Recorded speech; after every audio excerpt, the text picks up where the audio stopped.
우리 인생의 가장 중요한 만남은 종종 가장 예상치 못한 순간에 찾아옵니다. 한 여성이 비 오는 날 만난 노숙자가 사실은 그녀의 과거와 깊은 연결고리를 가진 사람이었다면, 그리고 그 만남이 25년간 감춰진 충격적인 진실을 드러내게 된다면 어떨까요? 지금부터 공개될 충격적이고도 감동적인 진실을 끝까지 지켜봐 주세요. 영상이 마음에 드셨다면 구독과 좋아요 부탁드리며 지금 어디서 시청하고 계신지 댓글로 남겨주세요. 그럼 지금부터 한 미술학원 강사와 노숙자의 운명적인 만남으로 시작된 놀라운 이야기를 들려드릴게요. 비는 아침부터 하루 종일 내렸습니다. 습관처럼 기상청 앱을 확인하는 서윤이의 얼굴에 실망감이 번졌죠. 오후 수업을 마치고 돌아가는 길엔 더 거세질 거라는 예보에 한숨이 절로 나왔습니다.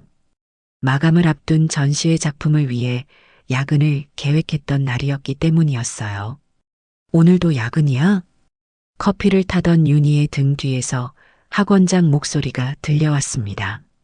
네, 다음 주 전시회 준비가 생각보다 늦어져서요. 너무 무리하지 마. 내 실력이면 충분해. 윤희는 미소로 답했습니다.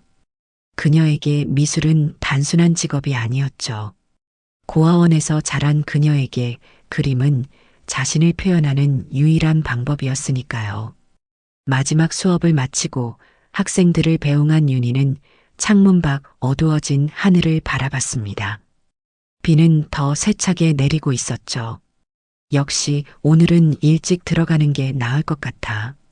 하늘은 그녀의 결심을 비웃기라도 하듯 더 거세게 빗줄기를 내렸습니다. 작은 우산 하나로는 빗물을 피하기 역부족이었죠. 윤희의 신발은 금세 젖었고 바지 끝자락도 축축하게 젖어들었습니다.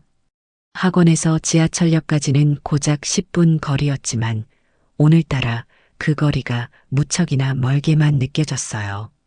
지하철역 입구가 보이기 시작했을 때였습니다. 윤희는 우산을 살짝 들어 앞을 보았고 역 입구 계단 근처에 웅크린 채 누워있는 사람을 발견했죠. 비에 흠뻑 젖은 채 떨고 있는 노숙자였습니다. 평소 같았으면 안타까운 마음으로 지나쳤겠지만 그날따라 노인의 모습이 심상치 않아 보였어요. 얼굴이 창백했고 몸은 심하게 떨고 있었습니다. 윤희는 잠시 망설였습니다. 그냥 지나칠까 하는 생각이 머릿속을 스쳤지만 발걸음은 이미 노인을 향해 움직이고 있었어요. 가까이 다가가자 노인의 상태가 생각보다 심각해 보였습니다. 의식이 희미한 듯했고 온몸은 식은땀으로 젖어 있었죠. 괜찮으세요? 어디 아프신가요? 윤희의 말에 노인은 희미하게 눈을 떴습니다. 그러나 곧 다시 감았죠.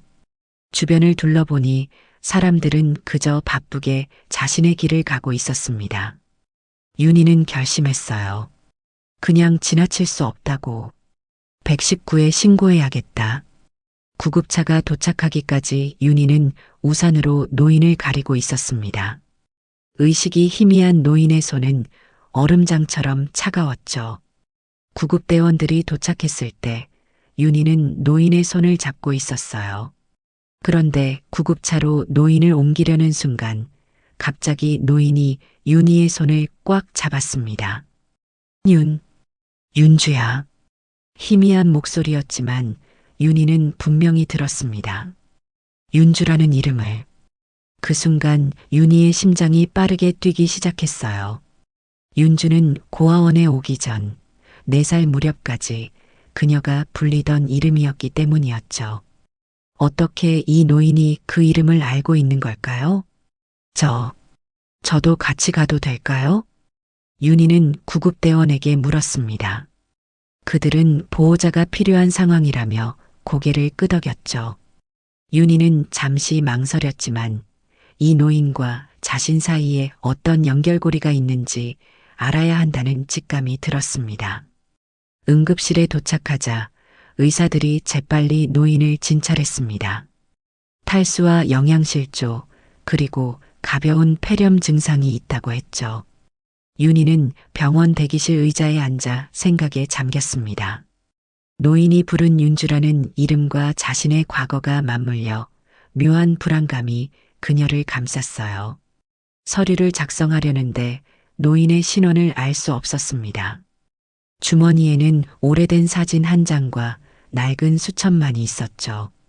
간호사는 윤희에게 보호자 서명을 요청했고 윤희는 잠시 망설이다 펜을 들었습니다. 사실 그녀도 이 노인이 누구인지 몰랐지만 그대로 두고 갈 수는 없었어요. 괜찮으실 거예요. 검사 결과 나오면 연락드릴게요. 간호사의 말에 윤희는 고개를 끄덕였습니다. 집으로 돌아가는 지하철에서 윤희는 창밖으로 흐르는 빗방울을 바라보며 생각했죠. 윤주라는 이름을 부른 노인의 목소리가 자꾸만 귓가에 맴돌았습니다. 그리고 그녀의 목에 걸린 작은 목걸이, 부모에 대한 유일한 기억인 그것이 갑자기 무겁게 느껴졌어요. 집에 도착한 윤희는 서랍에서 오래된 상자를 꺼냈습니다. 그 안에는 고아원 시절에 몇 안 되는 물건들이 담겨 있었죠. 사진 한 장, 작은 인형 조각, 그리고 그 목걸이와 비슷한 또 하나의 목걸이였어요. 윤희는 병원에서 본 노인의 목에 걸린 것과 자신의 목걸이를 나란히 놓고 바라봤습니다. 분명 같은 디자인, 같은 모양이었어요. 도대체 이게 무슨 의미일까? 윤희의 머릿속은 혼란스러웠습니다. 그날 밤 그녀는 오랜만에 어린 시절 악몽에 시달렸어요. 누군가 그녀를 부르는 소리, 불꽃, 그리고 어둠 속에서 들리는 심장 뛰는 소리, 그리고 희미하게 들리는 윤주야 하는 목소리가 꿈속에서도 그녀를 따라다녔죠. 다음 날 아침 윤희는 평소보다 일찍 눈을 떴습니다. 밤새 꾼 꿈으로 인해 온몸이 긴장된 상태였죠. 핸드폰을 확인하니 병원에서 문자가 와 있었습니다. 노인의 상태가 안정되었으니 깨어나면 연락하겠다는 내용이었어요. 윤희는 아침 수업을 마치자마자 병원으로 향했습니다. 병실 문 앞에서 윤희는 잠시 망설였습니다. 어제의 만남이 단순한 우연일까? 아니면 무언가 의미가 있는 걸까 하는 생각이 그녀의 마음을 무겁게 했어요. 가벼운 노크 후 병실 문을 열자 노인은 창밖을 바라보고 있었습니다. 안녕하세요. 어제 119에 신고했던 사람인데요. 노인은 천천히 고개를 돌려 윤희를 바라봤습니다. 그의 눈에는 혼란스러움과 동시에 어떤 감정이 담겨 있었죠. 마치 오랫동안 찾아 헤매던 사람을 마주한 듯한 그런 표정이었습니다. 어제는 정신이 없어서 고맙네. 노인의 목소리는 거칠었지만 또렷했습니다. 윤희는 어색한 미소를 지으며 병실 의자에 앉았어요. 어떻게 대화를 시작해야 할지 몰랐기 때문이죠. 성함이 어떻게 되세요? 윤희가 조심스럽게 물었습니다. 노인은 잠시 생각에 잠긴 듯 하다가 천천히 입을 열었어요. 강태식이라고 하네. 그의 대답은 확신이 없어 보였습니다. 마치 자신의 이름을 오랫동안 불러보지 않은 사람처럼요. 윤희는 천천히 고개를 끄덕였습니다. 어제 제 이름을 부르셨어요. 윤주라고요. 윤희의 말에 강태식의 눈이 커졌습니다. 그러나 곧 혼란스러운 표정으로 바뀌었죠. 미안하네. 가끔 기억이 흐릿해져서 누구랑 헷갈렸나 보네. 그의 대답은 자연스러웠지만 윤희는 직감적으로 그가 무언가를 숨기고 있다는 느낌을 받았습니다. 강태식의 손이 미세하게 떨리고 있었거든요. 그럴 수도 있겠네요. 그런데 혹시 이거 보신 적 있으세요? 윤희는 자신의 목걸이를 꺼내 보여주었습니다. 작은 나비 모양의 펜던트가 달린 은목걸이였어요. 강태식의 눈이 순간 커졌고 그의 손이 무의식적으로 자신의 목을 만졌습니다. 그곳에는 같은 디자인의 목걸이가 걸려 있었죠. 그건 어디서 난 거지? 강태식의 목소리가 떨렸습니다. 윤희는 그의 반응에 확신이 들었어요. 이 만남은 절대 우연이 아니었습니다. 어릴 때부터 가지고 있었어요. 제 부모님에 대한 유일한 기억이라고 할 수 있죠. 윤희의 말에 강태식의 얼굴이 창백해졌습니다. 그는 뭔가 말하려다 갑자기 기침을 시작했고 호흡이 가빠졌어요. 윤희는 급히 간호사를 불렀습니다. 죄송해요. 너무 무리하게 질문했나 봐요. 간호사가 강태식의 상태를 살피는 동안 윤희는 죄책감을 느꼈습니다. 그러나 한편으로는 더 알고 싶은 마음이 커졌어요. 강태식이 안정을 찾은 후 간호사는 윤희에게 오늘은 이만 면회를 마치라고 권했습니다. 내일 다시 올게요. 편히 쉬세요. 윤희가 병실을 나서려 할 때 강태식이 그녀를 불렀습니다. 잠깐. 내 생일이 언제지? 윤희는 의아했지만 대답했습니다. 4월 18일이요. 강태식의 눈에서 눈물이 흘러내렸습니다. 그는 더 이상 말을 잇지 못했고 윤희는 복잡한 마음으로 병원을 나왔어요. 병원을 나온 윤희는 즉시 오랜 친구이자 탐사 기자인 조혜인에게 연락했습니다. 혜인은 윤희가 고아원 시절부터 알고 지낸 몇 안 되는 친구 중 한 명이었죠. 두 사람은 카페에서 만났습니다. 그래서 그 노인이 내 이름을 어떻게 알았다고? 그것도 어릴 때 이름을? 혜인의 눈이 호기심으로 반짝였습니다. 윤희는 목걸이 이야기와 강태식의 반응을 자세히 설명했어요. 이건 절대 우연이 아닌 것 같아. 내가 도울 일 있으면 말해. 혜인은 기자로서의 직감이 발동했는지 진지한 표정이었습니다. 윤희는 망설이다 부탁했어요. 강태식이라는 사람에 대해 좀 알아봐 줄 수 있어? 특히 25년 전쯤 내가 고아원에 오게 된 시기에 관련된 일들. 혜인은 고개를 끄덕였고 두 사람은 각자의 자리로 돌아갔습니다. 윤희는 그날 밤 자신의 어린 시절 사진들을 다시 살펴보았어요. 4살 때의 모습이 담긴 유일한 사진에서 그녀는 나비 목걸이를 하고 있었습니다. 다음 날 윤희는 다시 병원을 찾았습니다. 강태식은 창가에 앉아 있었고 그의 모습은 전날보다 한결 나아 보였어요. 어제보다 좋아 보이시네요. 윤희의 인사에 강태식은 미소로 답했습니다. 그의 눈빛은 어제와는 달리 맑았어요. 그래, 잘 먹고 잘 쉬니까 좋아졌어. 안 깨나. 윤희가 의자에 앉자 강태식은 조심스럽게 말을 꺼냈습니다. 어제는 미안했네. 갑자기 내 생일을 물어서. 괜찮아요. 그런데 왜 물어보셨는지. 강태식은 깊은 숨을 내쉬었습니다. 그리고 천천히 자신의 목걸이를 풀어 윤희에게 건넸어요. 이 목걸이 안쪽을 열어봤나? 윤희는 놀랐습니다. 그녀는 자신의 목걸이가 열리는 줄도 몰랐거든요. 강태식의 목걸이를 조심스럽게 열자 작은 공간에 윤주 4월 18이라는 글씨가 새겨져 있었습니다. 이건 윤희의 손이 떨렸습니다. 그녀는 급히 자신의 목걸이를 꺼내 같은 방식으로 열어보았어요. 그곳에는 태식, 사랑한다라는 글귀가 새겨져 있었습니다. 이게 무슨 의미인지 설명해 주실 수 있나요? 윤희의 목소리가 떨렸습니다. 강태식은 눈을 감고 깊은 한숨을 내쉬었어요. 완전히 확신할 수는 없어. 내 기억이 많이 흐릿해졌거든. 하지만 내가 본 것처럼 우리 사이에는 분명 어떤 인연이 있는 것 같아. 윤희는 말없이 기다렸습니다. 강태식은 천천히 이야기를 이어갔어요. 25년 전쯤 나는 한 회사에서 일했었네.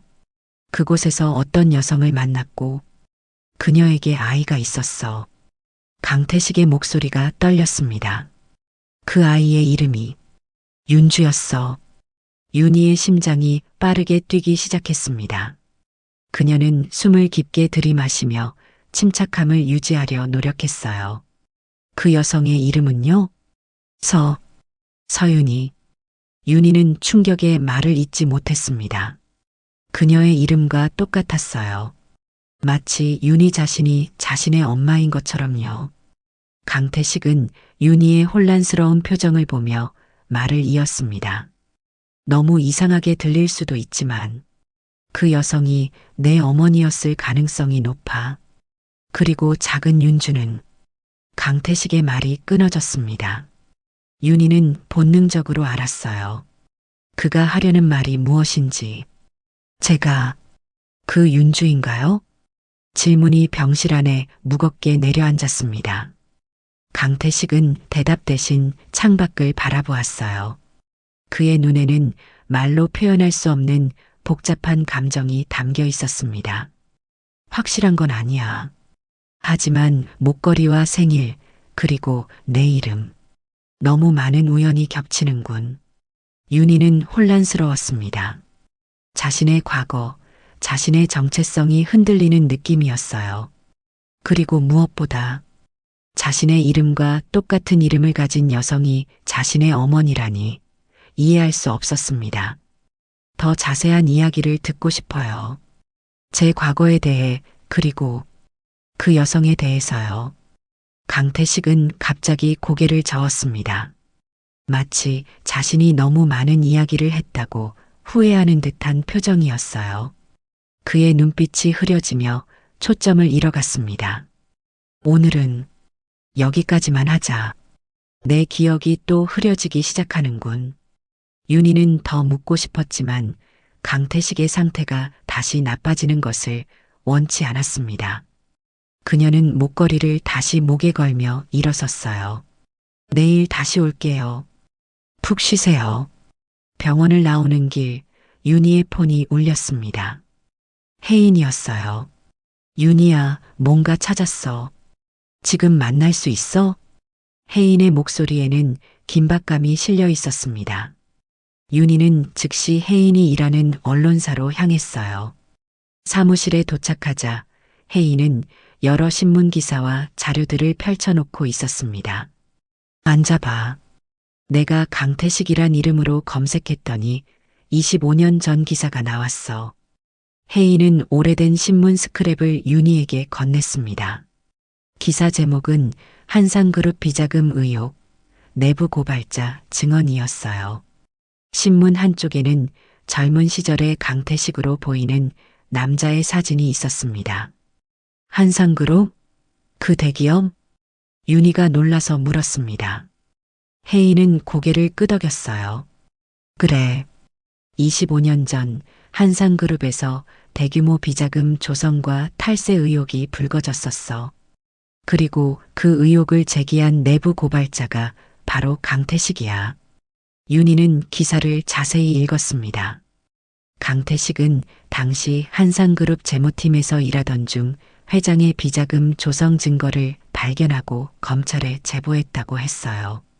그러나 기사의 말미에는 내부 고발 이후 강태식의 행방은 알려지지 않았다고 적혀 있었습니다. 그런데 더 충격적인 건 이거야. 혜인은 다른 신문 기사를 보여주었습니다. 한상그룹 비자금 의혹 관련 화재 사건, 여성 1명 사망이라는 제목이었어요. 기사는 내부 고발 직후 한상그룹 문서보관실에서 화재가 발생했고 그 화재로 한 여성이 사망했다고 전했습니다. 그 여성의 이름이 혜인의 손가락이 기사 속 이름을 가리켰습니다. 서윤희. 윤희는 충격에 말을 잇지 못했습니다. 강태식이 말한 그 여성, 자신과 같은 이름을 가진 그 사람이 화재로 사망했다는 사실이 그녀를 덮쳤어요. 이건 말도 안 돼. 윤희의 손이 떨렸습니다.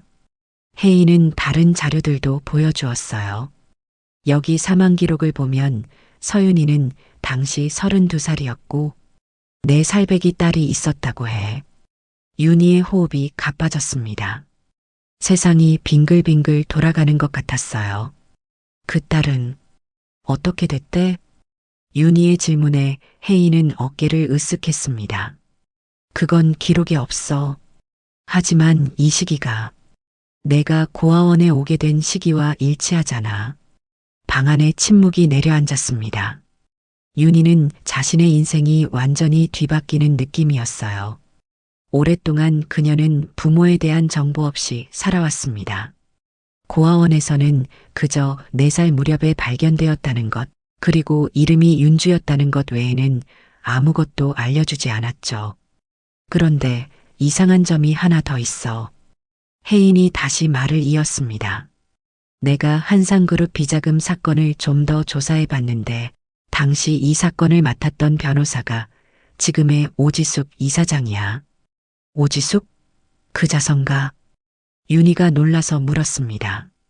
오지숙은 현재 대형 문화재단의 이사장으로 각종 방송에 나와 소외계층 돕기 활동을 하는 유명 인사였어요. 그래, 바로 그 사람. 그런데 더 묘한 건 한상그룹 사건 후에 그녀가 급부상했다는 거야. 한상그룹 회장은 가벼운 처벌만 받았고 오지숙은 이후 그 회장의 후원으로 커리어를 쌓았대. 윤희는 복잡한 감정에 휩싸였습니다. 자신의 과거와 연결된 이 모든 정보들이 그녀를 혼란스럽게 했어요. 그리고 무엇보다 강태식과 자신의 관계가 무엇인지, 그 여성 서윤이와 자신은 어떤 관계인지 알고 싶었습니다.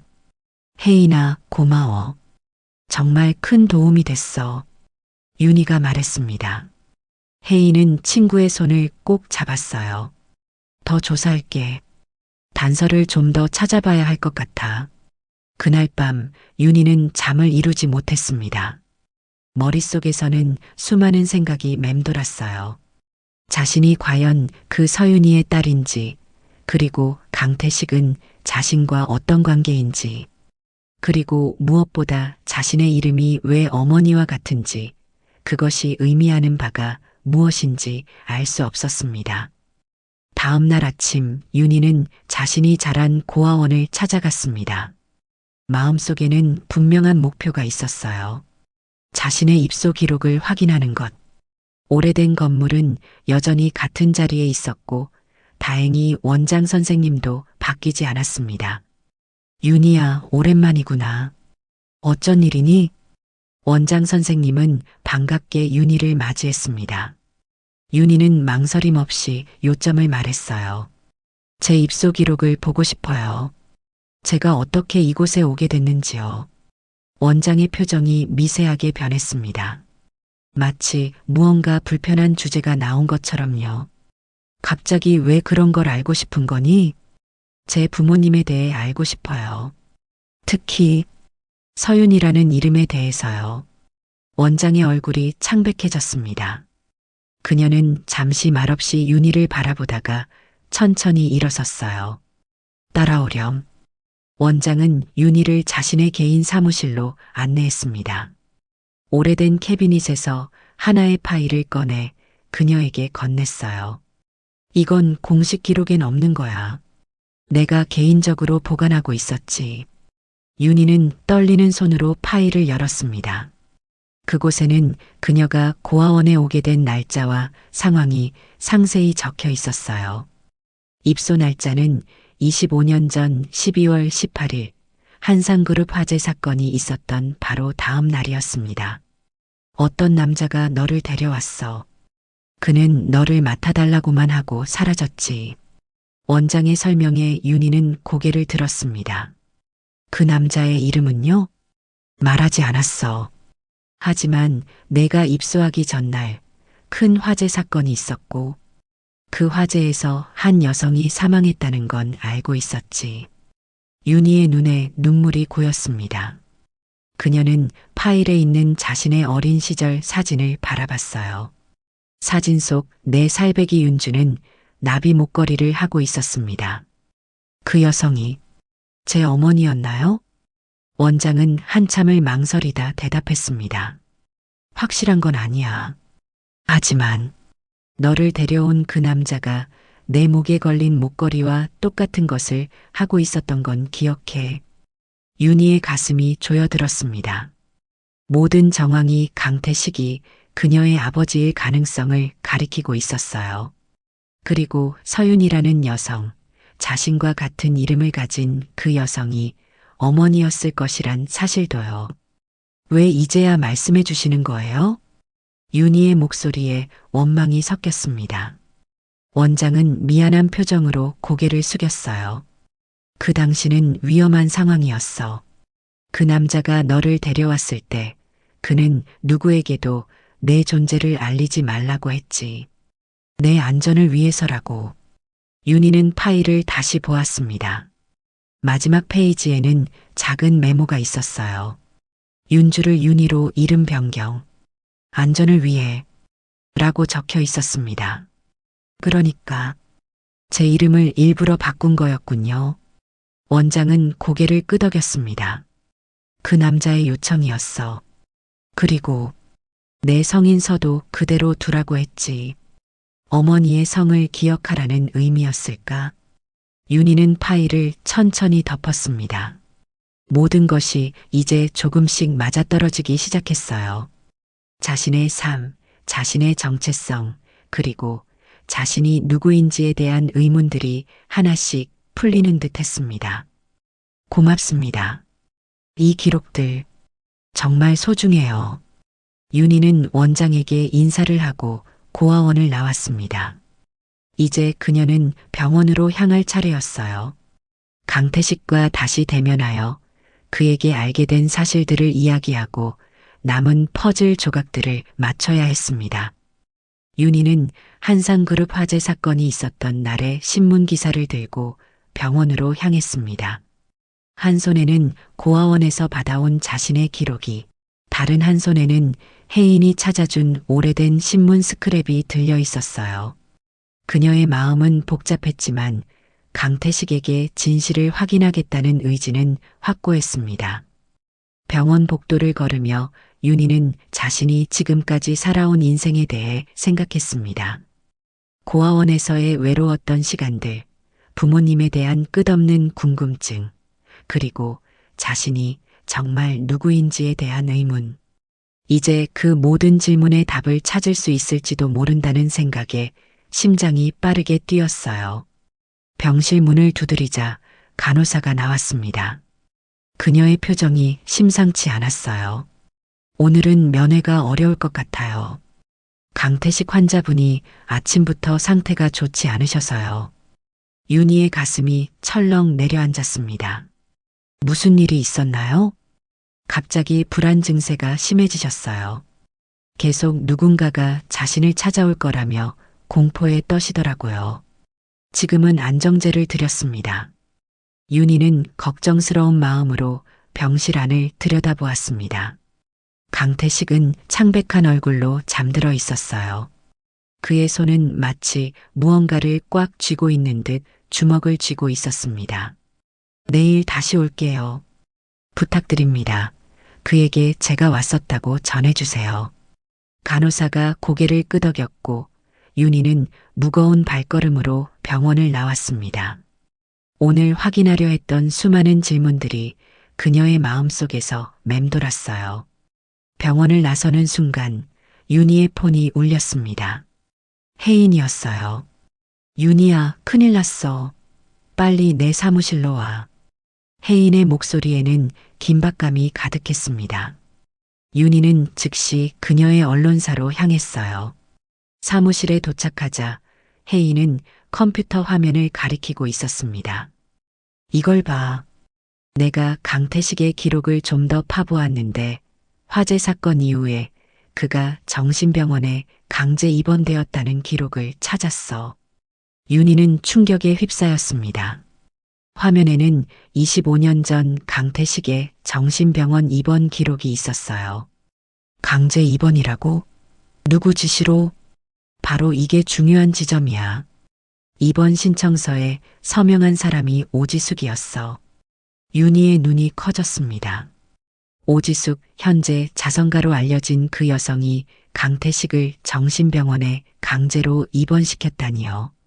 그리고 이번 이유가 망상장애라고 되어 있어. 비자금에 대한 그의 증언을 망상으로 치부한 거지. 혜인의 설명에 윤희는 분노를 느꼈습니다. 그들은 진실을 밝히려 한 강태식을 정신 이상자로 만들어버린 것이었어요. 그런데 더 충격적인 건 이거야. 혜인이 다른 서류를 보여주었습니다. 강태식은 약 15년간 그 정신병원에 갇혀 있었어. 그리고 10년 전에야 퇴원했지만 그 이후의 기록은 전혀 찾을 수 없었어. 윤희는 그 사실에 큰 충격을 받았습니다. 그렇다면 강태식은 15년이라는 긴 시간 동안 정신병원에 갇혀 있었고 그곳에서의 생활과 약물 치료로 인해 기억이 흐릿해진 것일 수도 있었어요. 그리고 오지숙에 대해서도 더 알아봤어. 그녀는 한상그룹 비자금 사건 직후에 급부상했어.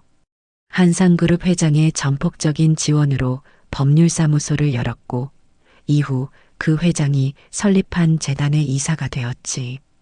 윤희는 자신이 알게 된 사실들을 정리해 보았습니다. 서윤이라는 여성, 아마도 자신의 어머니였을 그 사람은 한상그룹 화재 사고로 사망했고 강태식은 정신병원에 강제 입원되었으며 오지숙은 그 모든 사건 이후 출세가도를 달렸다는 것이었죠. 그런데 여기서 중요한 의문이 하나 있어. 혜인이 말했습니다. 왜 강태식이 너를 고아원에 맡겼을까? 아직 체포되기 전이었다면 그는 너를 데리고 도망칠 수도 있었을 텐데. 윤희도 같은 의문을 가지고 있었습니다.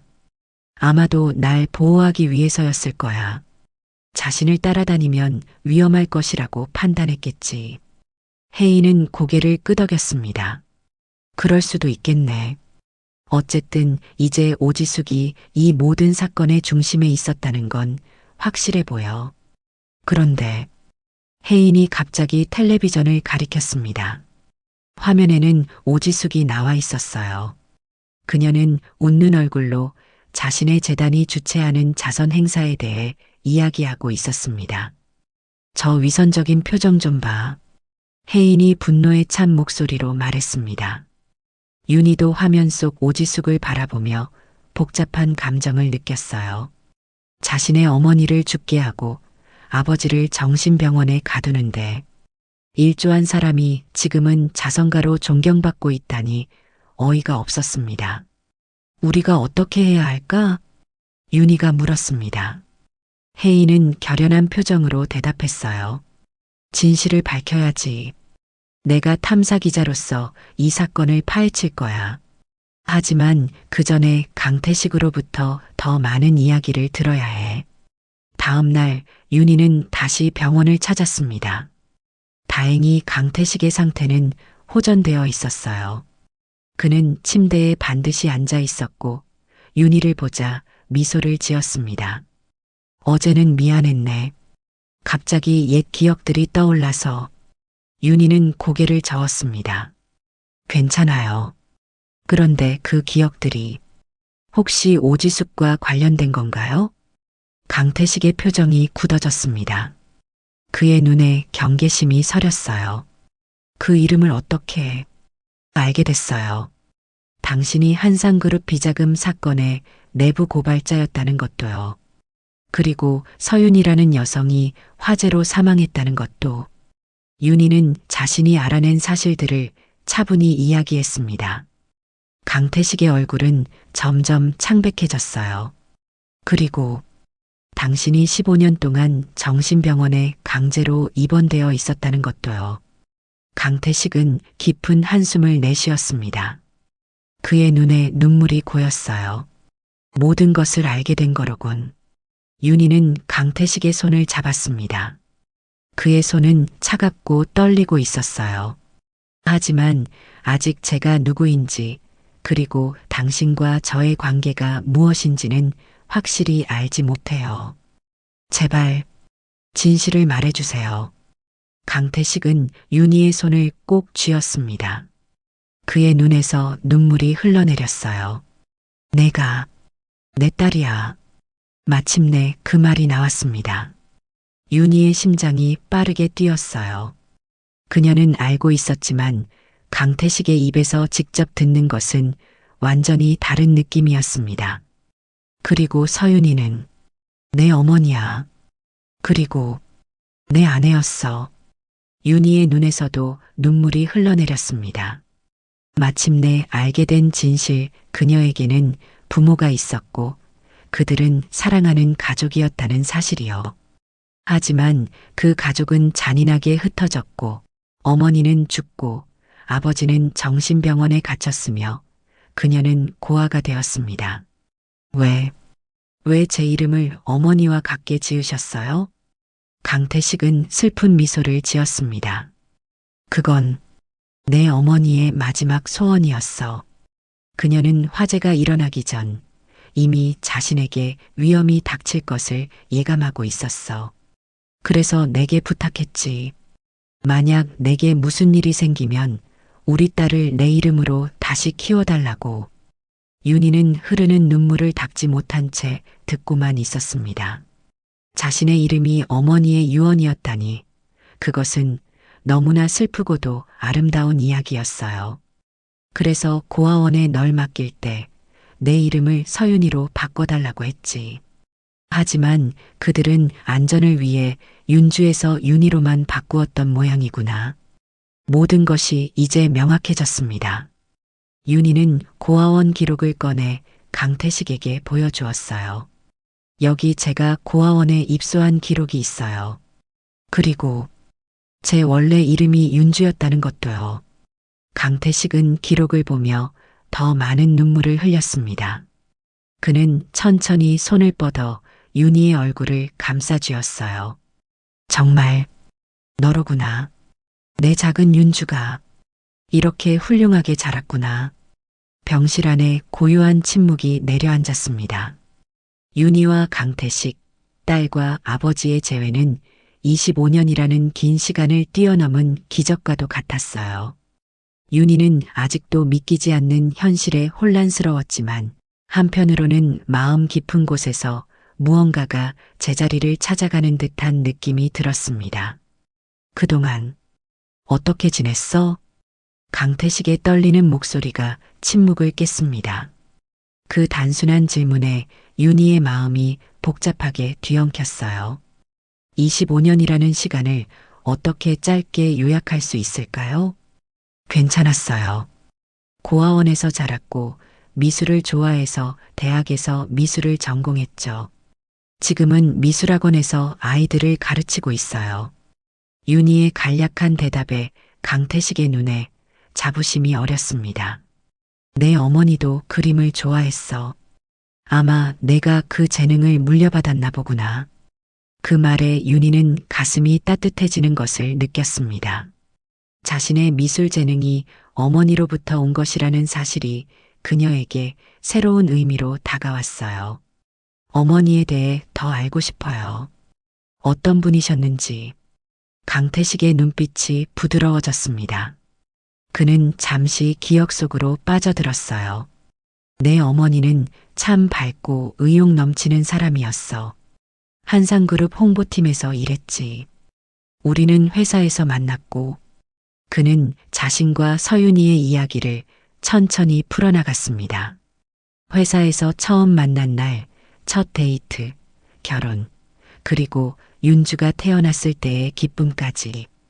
윤희는 마치 오래된 영화를 보는 것처럼 부모님의 사랑 이야기에 빠져들었어요. 그런데 어떻게 한상그룹의 비리를 알게 되셨어요? 윤희의 질문에 강태식의 표정이 어두워졌습니다. 우연히 알게 됐지. 내가 재무팀에서 일하면서 이상한 자금 흐름을 발견했고 조금씩 파헤치다 보니 회장의 비자금 조성과 탈세 사실을 알게 됐어. 그는 깊은 한숨을 내쉬었습니다. 처음엔 망설였어. 가족이 있었으니까. 하지만 내 어머니가 용기를 줬지. 옳은 일을 해야 한다고. 윤희는 어머니의 용기에 감동했습니다. 하지만 그 용기가 결국 어머니를 죽음으로 몰았다는 사실에 가슴이 아팠어요. 그런데 어떻게 화재가? 강태식의 눈에 공포의 기억이 어렸습니다. 그의 손이 떨리기 시작했어요. 내가 검찰에 증거를 제출한 날이었어. 내 어머니는 회사에 남아 중요 서류를 가져오려 했지. 그런데 갑자기 문서 보관실에서 화재가 발생했다는 연락을 받았어. 강태식의 목소리가 흔들렸습니다. 윤희는 그의 손을 꼭 잡아주었어요. 난 즉시 회사로 달려갔지만 이미 늦었어. 내 어머니는 화염 속에 갇혀 있었어. 그의 눈에서 눈물이 흘러내렸습니다. 25년이 지났지만 그날의 기억은 여전히 생생했어요. 그날 밤 난 널 데리고 도망쳤어. 그들이 나를 찾고 있었고 너까지 위험에 처할까 두려웠거든. 그래서 고아원에 널 맡겼어. 내 안전을 위해서였어. 윤희는 묵묵히 듣고 있었습니다. 어린 시절의 기억, 누군가 자신을 안고 달리던 기억이 희미하게 떠올랐어요. 그리고 며칠 후 난 체포됐어. 정신 이상자로 몰려 병원에 강제로 입원됐지.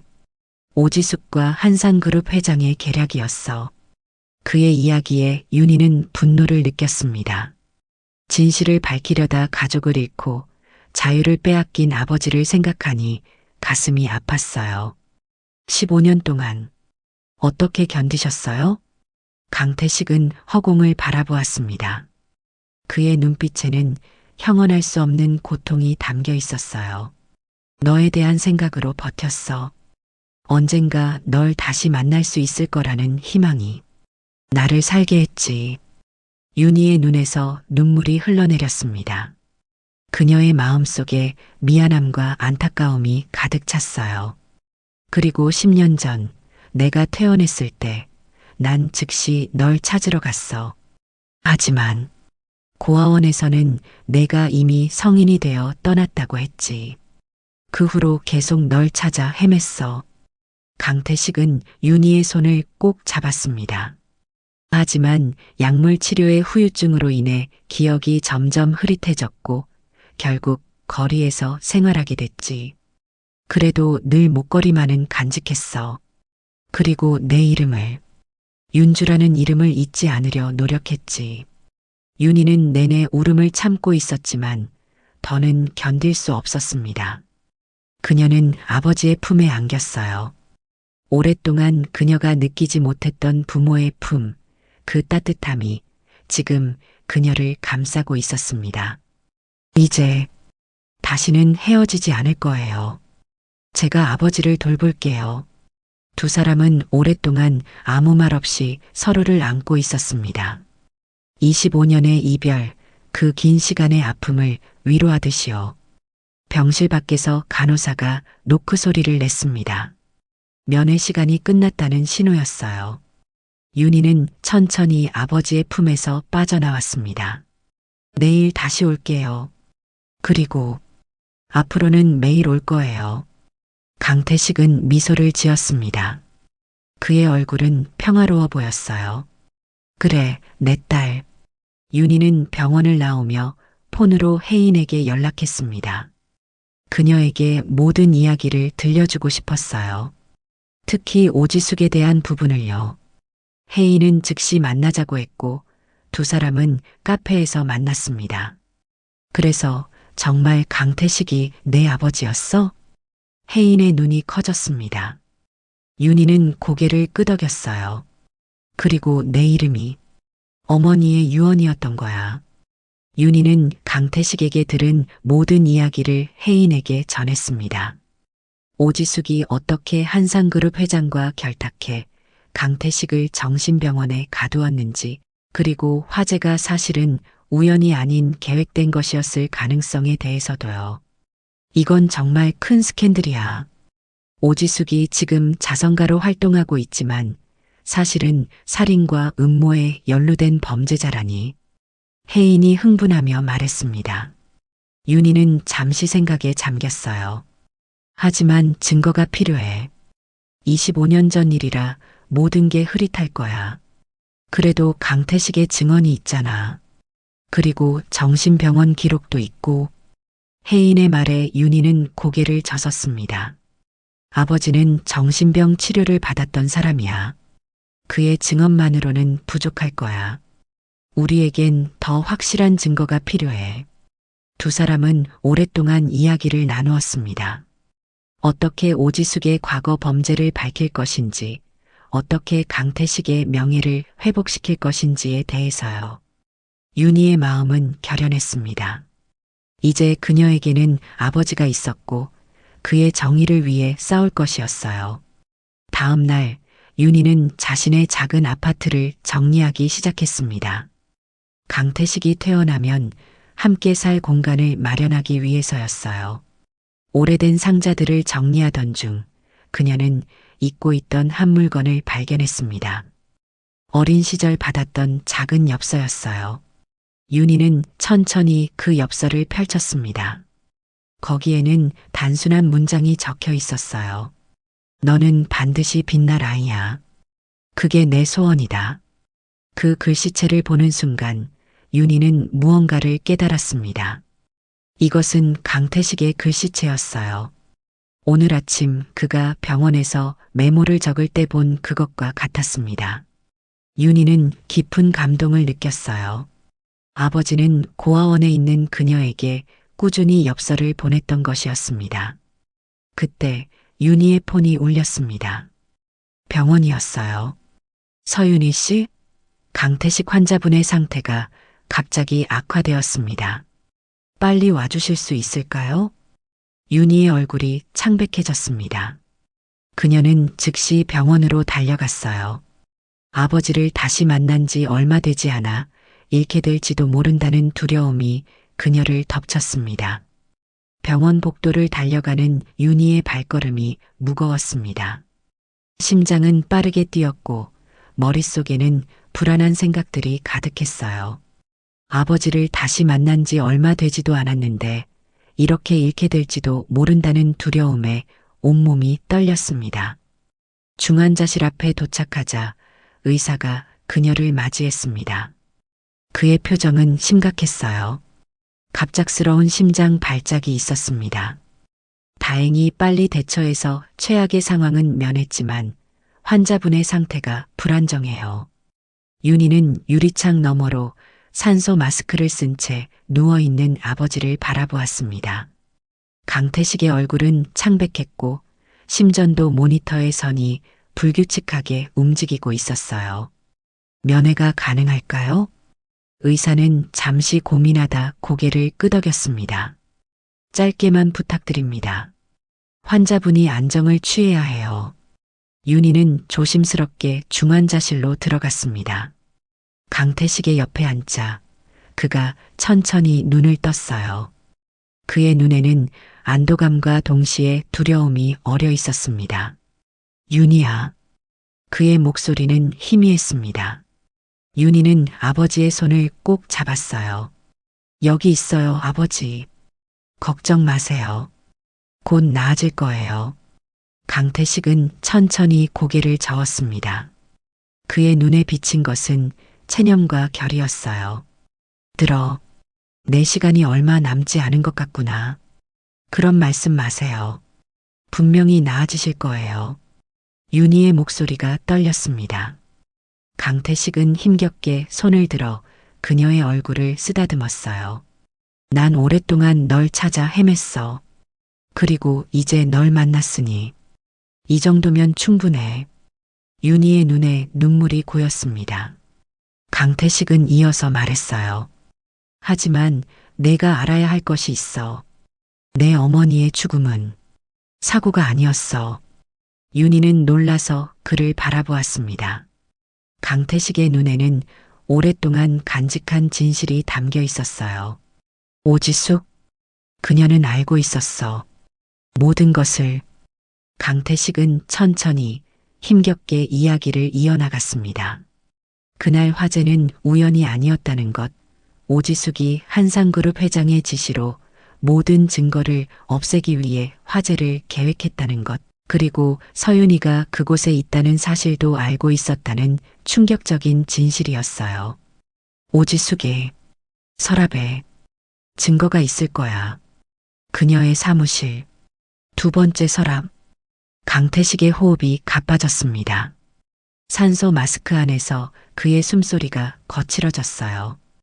의사와 간호사들이 재빨리 들어왔고 윤희는 밖으로 나가야 했습니다. 병원 복도에서 윤희는 아버지의 말을 곱씹었습니다. 오지숙의 서랍에 증거가 있다는 것, 그리고 어머니의 죽음이 단순한 사고가 아니었다는 충격적인 진실이 그녀의 마음을 무겁게 했어요. 그녀는 즉시 혜인에게 연락했습니다. 혜인아, 급한 이야기가 있어. 두 사람은 병원 근처 카페에서 만났습니다. 윤희는 아버지에게 들은 모든 것을 혜인에게 전했어요. 혜인의 눈이 커졌습니다. 그러니까 오지숙이 내 어머니의 죽음에 직접적으로 관여했다는 거야? 윤희는 고개를 끄덕였습니다. 아버지가 그렇게 말씀하셨어. 그리고 증거가 오지숙의 서랍에 있다고. 혜인은 생각에 잠겼습니다. 그녀의 눈빛이 결연했어요. 윤희야, 내가 한 가지 할 수 있는 일이 있어. 오지숙 이사장과 인터뷰가 잡혀 있거든. 자선재단 활동에 대한 탐사 보도를 준비하고 있었거든. 윤희의 눈이 커졌습니다. 정말? 언제? 내일이야. 그녀의 사무실에서 진행될 예정이고, 이건 우리에게 기회일 수도 있어. 윤희는 생각에 잠겼습니다. 오지숙의 사무실, 그리고 그 서랍에 있다는 증거. 하지만 어떻게 접근할 수 있을까요? 혜인아, 위험할 수도 있어. 오지숙은 25년 전 살인에 연루된 사람이야. 그리고 지금도 강력한 인맥을 가지고 있을 거고. 혜인은 미소를 지었습니다. 그녀의 눈에는 결의가 담겨 있었어요. 걱정 마. 난 이럴 때를 위해 기자가 된 거야. 진실을 밝히는 것, 그게 내 일이지. 다음 날 혜인은 오지숙 이사장과의 인터뷰를 위해 준비했습니다. 윤희는 그날 하루 수업을 취소하고 병원에서 아버지를 지켰어요. 다행히 강태식의 상태는 안정되었지만 의사는 여전히 낙관적인 전망을 하지 못했습니다. 오후 혜인은 오지숙 재단 사무실로 향했습니다. 그녀는 자선 활동에 대한 일상적인 질문들을 준비해 갔지만 실제로는 그 이면에 숨겨진 과거의 범죄를 파헤칠 계획이었어요. 윤희는 초조하게 혜인의 연락을 기다렸습니다. 인터뷰는 약 2시간 동안 진행되었습니다. 혜인은 처음에는 오지숙의 재단 활동에 대해 질문하며 그녀의 경계심을 낮추었어요. 그리고 점차 한상그룹과의 관계, 그리고 과거 법조계 활동으로 화제를 옮겼습니다.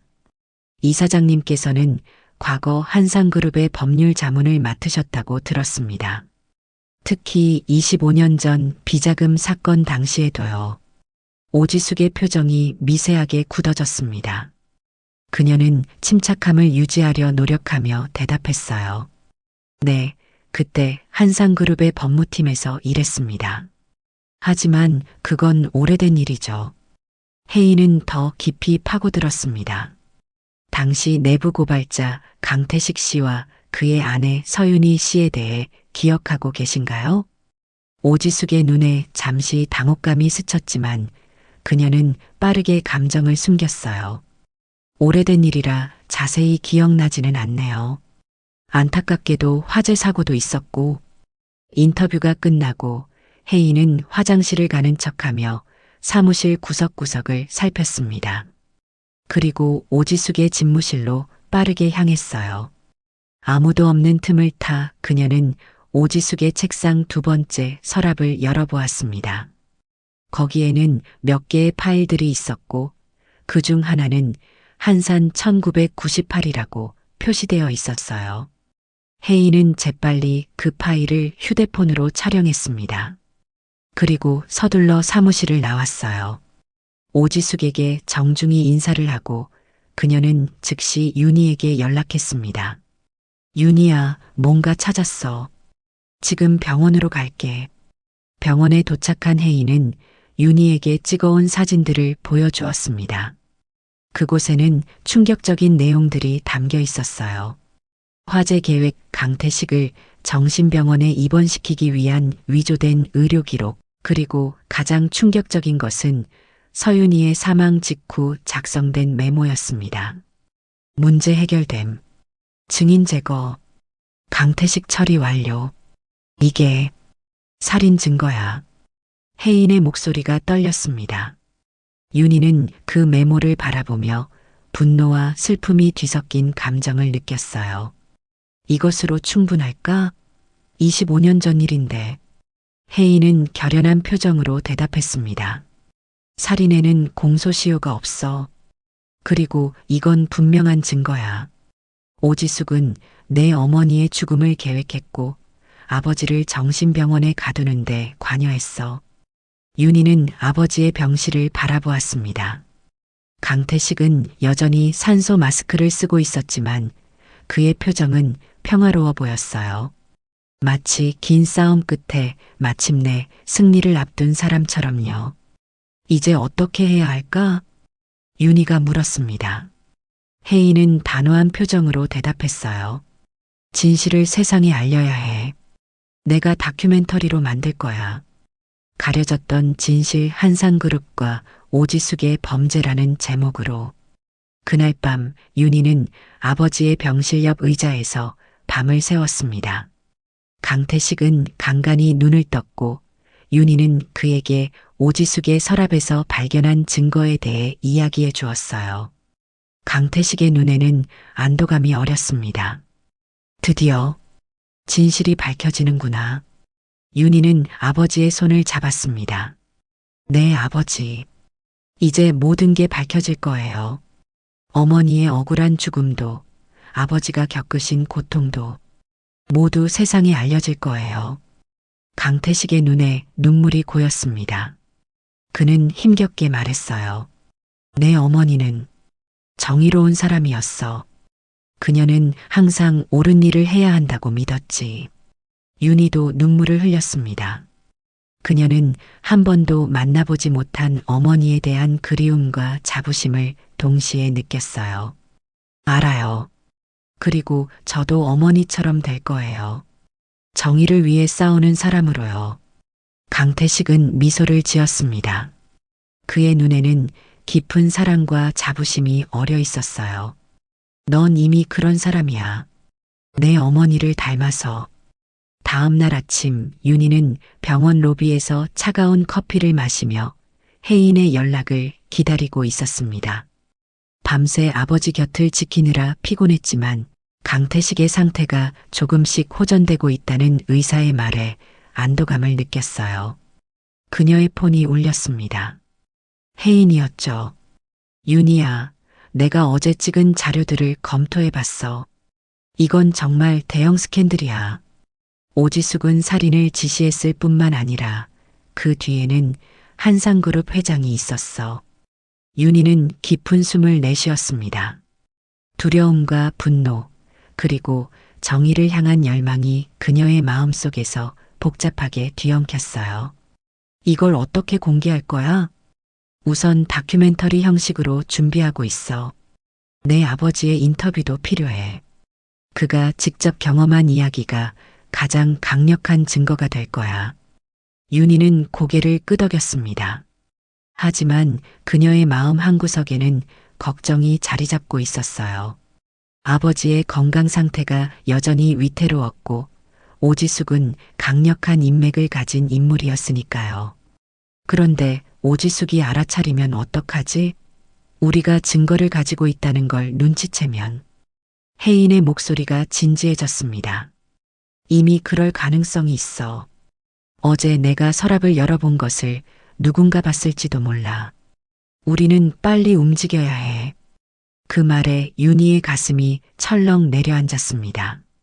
그녀는 즉시 아버지의 병실로 향했어요. 강태식은 창가에 앉아 있었고 그의 모습은 전날보다 한결 나아 보였습니다. 아버지, 좋아 보이시네요. 윤희의 인사에 강태식은 미소를 지었습니다. 햇빛이 그의 얼굴을 비추며 오랜 세월의 주름을 도드라지게 했지만 그의 눈빛은 젊고 생기 있었어요. 오늘은 기분이 좋구나. 내가 곁에 있어서 그런가 보다. 윤희는 아버지 옆에 앉아 혜인과 나눈 대화를 전했습니다. 다큐멘터리 계획, 오지숙의 범죄 증거, 그리고 혹시 모를 위험에 대해서요. 강태식은 진지하게 들었고 그의 표정에는 결연함이 어려 있었어요. 걱정 마라. 난 이미 모든 것을 잃고 다시 찾았어. 이제 두려울 게 없다. 그의 말에 윤희는 감동을 느꼈습니다. 아버지의 용기가 그녀에게도 힘을 주었어요. 혜인이 곧 올 거예요. 아버지의 이야기를 녹화하고 싶대요. 강태식은 고개를 끄덕였습니다. 그는 천천히 침대 옆 서랍에서 낡은 수첩을 꺼냈어요. 이건 내가 정신병원에 있을 때 쓴 일기야. 많이 흐릿하고 정리가 안 되어 있지만 여기에 모든 진실이 담겨 있어. 윤희는 조심스럽게 그 수첩을 받아들었습니다. 그 안에는 강태식의 떨리는 글씨로 기록된 기억의 파편들이 있었어요. 한상그룹의 비리, 서윤이의 죽음, 그리고 윤주에 대한 그리움까지 모든 것이 날 것 그대로 담겨 있었습니다. 아버지, 윤희의 목에 뜨거운 것이 걸렸습니다. 이 작은 수첩은 아버지가 15년간의 고통 속에서도 진실을 잊지 않으려 얼마나 노력했는지를 보여주고 있었어요. 그때 윤희는 문득 자신의 집에 있는 오래된 엽서들이 생각났습니다. 어린 시절부터 간간히 받았던 그 익명의 엽서들. 너는 반드시 빛날 아이야. 그게 내 소원이다. 라는 문구가 적힌 그것들이요. 아버지, 혹시 제가 고아원에 있을 때 엽서를 보내신 적 있으세요? 강태식의 눈이 커졌습니다. 그는 천천히 고개를 끄덕였어요. 어떻게 알았니? 윤희의 눈에 눈물이 고였습니다. 그녀가 오래도록 궁금해했던 미스터리가 마침내 풀린 순간이었어요. 제가 몇 장 가지고 있어요. 너는 반드시 빛날 아이야라고 적힌. 강태식의 눈에도 눈물이 맺혔습니다. 그래. 내가 정신병원에서 잠깐씩 맑은 정신을 되찾을 때마다 보냈지. 내가 받았다니. 정말 다행이구나. 윤희는 아버지의 손을 꼭 잡았습니다. 그녀의 어린 시절, 그 외로웠던 고아원 생활 속에서 유일한 위안이 되었던 그 엽서들이 바로 아버지가 보낸 것이었다니 그 사실이 그녀의 가슴을 뜨겁게 했어요. 저는 항상 누군가가 저를 지켜보고 있다고 느꼈어요. 그 엽서들 덕분에 제가 혼자가 아니라는 걸 알 수 있었죠. 강태식은 딸의 손을 꼭 쥐었습니다. 그의 눈에는 말로 표현할 수 없는 감정이 가득했어요. 내가 함께하지 못해 미안하다. 윤희는 고개를 저었습니다. 아니에요. 아버지는 항상 저와 함께였어요. 그 엽서들을 통해서요. 두 사람의 대화는 혜인의 도착으로 잠시 중단되었습니다. 혜인은 카메라와 녹음 장비를 들고 병실로 들어왔어요. 안녕하세요, 강태식 씨. 저는 윤희의 친구 조혜인입니다.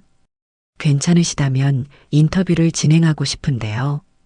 강태식은 미소를 지었습니다. 그는 준비가 되어 있다는 듯 자세를 바로 했어요. 물론이지.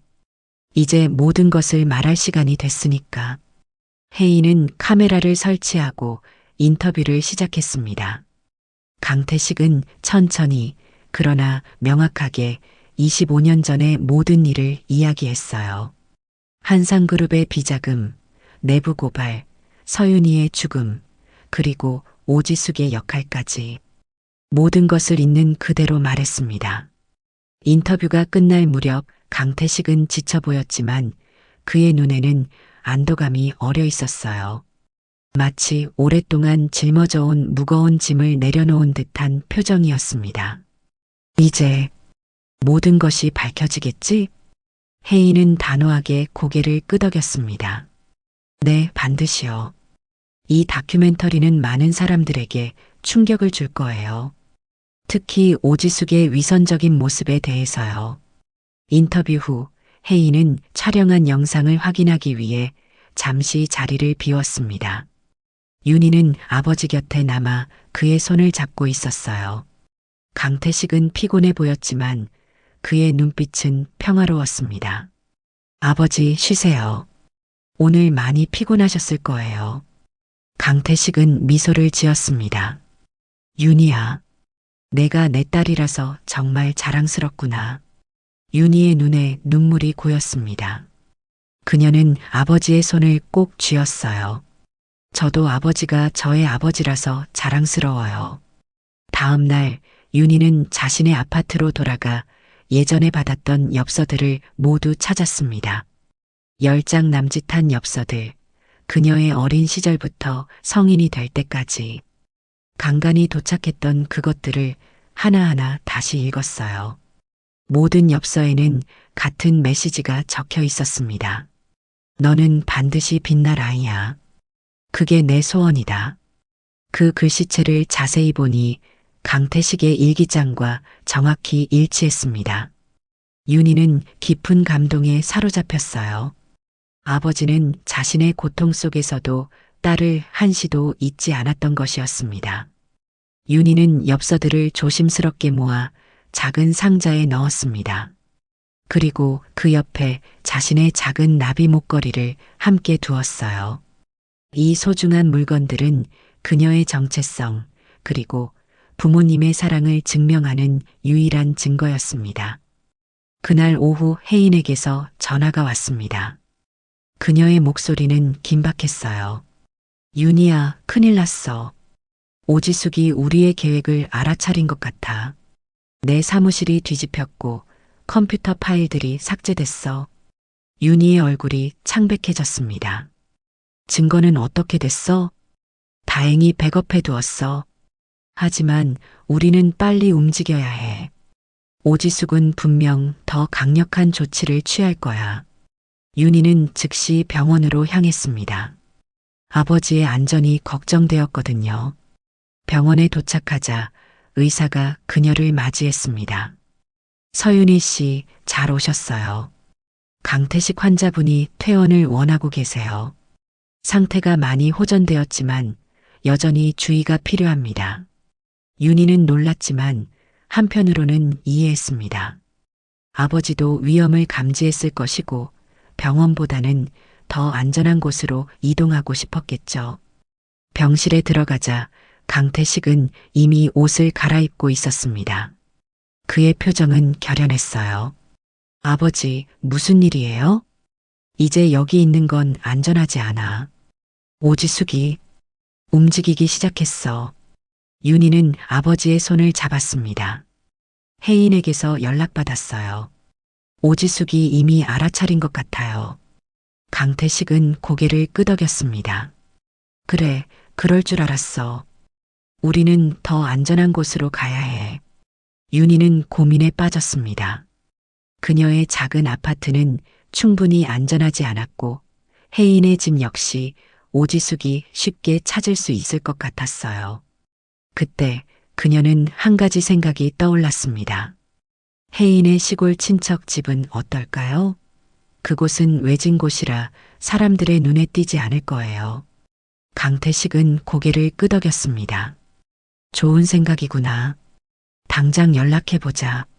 윤희는 혜인에게 전화를 걸었고 혜인은 즉시 동의했습니다. 그녀의 이모가 강원도에 있는 작은 농가를 가지고 있었고 그곳은 당분간 숨기에 완벽한 장소였어요. 내일 아침 일찍 출발하자. 그때까지는 오늘 하룻밤만 조심하면 돼. 강태식이 말했습니다. 그의 눈에는 결연한 의지가 담겨 있었어요. 윤희는 고개를 끄덕였습니다. 이제 그들은 진실을 밝히기 위한 마지막 싸움을 준비해야 했습니다. 새벽녘 윤희는 아버지와 함께 병원을 조용히 빠져나왔습니다. 밤새 내린 비로 거리는 젖어 있었고 동이 트기 시작하는 하늘은 오묘한 푸른빛을 띠고 있었죠. 혜인은 이미 차를 가지고 병원 뒤편에서 기다리고 있었습니다. 모든 준비 끝났어. 증거도 안전하게 보관했고 다큐멘터리 편집본도 거의 완성됐어. 혜인이 차에 탄 윤희와 강태식에게 말했습니다. 강태식은 피곤해 보였지만 그의 눈빛은 단단했어요. 그는 뒷좌석에 앉으며 창밖을 바라보았습니다. 25년 만의 도피로군. 그의 말에 잠시 침묵이 흘렀습니다. 윤희는 아버지의 손을 잡았어요. 그것은 도피가 아니라 정의를 위한 준비였습니다. 도시를 벗어나 강원도로 향하는 길은 조용했습니다. 아침 일찍이라 차도 많지 않았고 세 사람은 각자의 생각에 잠겨 있었어요. 강태식은 창밖에 변화하는 풍경을 바라보며 가끔 미소를 지었습니다. 자유의 공기를 마시는 것만으로도 그에게는 큰 기쁨이었나 봐요. 거의 다 왔어. 혜인이 말했습니다. 차는 이제 외진 시골길을 달리고 있었어요. 푸른 산과 넓은 들판이 펼쳐진 아름다운 풍경이었습니다. 마침내 그들은 작은 농가에 도착했어요. 나무로 지어진 소박한 집이었지만 따뜻하고 안전해 보였습니다. 여기서 며칠간 머물면 돼. 내가 다큐멘터리를 공개하고 경찰에 증거를 제출할 때까지. 혜인이 말했습니다. 윤희는 집 안으로 들어서며 아버지를 도왔어요. 강태식은 천천히 방 안을 둘러보았습니다. 오랜만에 느껴보는 평화로움이구나. 그의 말에 윤희는 미소를 지었습니다. 이곳에서 아버지는 안전할 것이고 그들은 드디어 진실을 세상에 알릴 수 있을 것이었어요. 다음 날 아침 혜인은 서울로 돌아갔습니다. 다큐멘터리의 마지막 편집과 공개 준비를 위해서였어요. 윤희와 강태식은 조용한 시골집에서 함께 시간을 보냈습니다. 그들은 25년간 놓친 대화를 나누었고 서로에 대해 더 알아갔어요. 어머니는 어떤 분이셨어요? 윤희가 물었습니다. 강태식의 눈빛이 부드러워졌어요. 참 밝은 사람이었지. 항상 웃음이 넘쳤고 정의감도 강했어. 내가 태어났을 때 그녀는 세상에서 가장 행복한 사람이었어. 윤희는 자신이 한 번도 만나보지 못한 어머니에 대한 이야기를 들으며 마음이 따뜻해졌습니다. 이제 그녀는 자신이 누구인지 어디에서 왔는지 알게 되었어요. 아버지, 우리 앞으로 어떻게 될까요? 강태식은 잠시 생각에 잠겼습니다. 그리고 천천히 대답했어요. 모든 진실이 밝혀지면 내 어머니가 바라던 대로 정의가 실현될 거야. 그리고 우리는 평범하게 살아가면 되지 않을까? 윤희는 미소를 지었습니다. 평범한 삶, 그것이야말로 그들이 가장 원하는 것이었어요. 사흘째 되던 날 혜인에게서 연락이 왔습니다. 다큐멘터리가 공개되었고 사회적으로 큰 파장을 일으키고 있다는 소식이었어요. 오지숙이 긴급 기자회견을 열었어. 모든 혐의를 부인하고 있지만 증거가 너무 명확해. 검찰이 수사에 착수했대. 윤희는 안도의 한숨을 내쉬었습니다. 드디어 진실이 밝혀지기 시작한 것이었어요. 한상그룹 쪽도 큰 혼란에 빠졌어. 주가가 폭락했고 회장은 해외로 도피했다는 소문이 있어. 강태식은 침착하게 뉴스를 들었습니다. 그의 표정에는 승리감보다는 평화로움이 더 많이 담겨 있었어요. 일주일 후 오지숙은 체포되었습니다. 살인 교사와 증거인멸, 위증 등의 혐의였어요. 강태식과 윤희는 시골집에서 그 뉴스를 지켜보았습니다. 윤희는 아버지의 손을 꼭 잡았어요. 드디어 끝났네요. 강태식은 고개를 끄덕였습니다. 그의 눈에는 오랜 세월의 무게가 담겨 있었어요. 내 어머니가 이제 편히 쉴 수 있겠구나. 그날 저녁 윤희와 강태식은 집 앞 작은 정원에 앉아 별을 바라보았습니다. 가을밤 하늘은 맑았고 수많은 별들이 그들을 내려다보고 있었어요. 이제 어떤 계획이 있으세요, 아버지?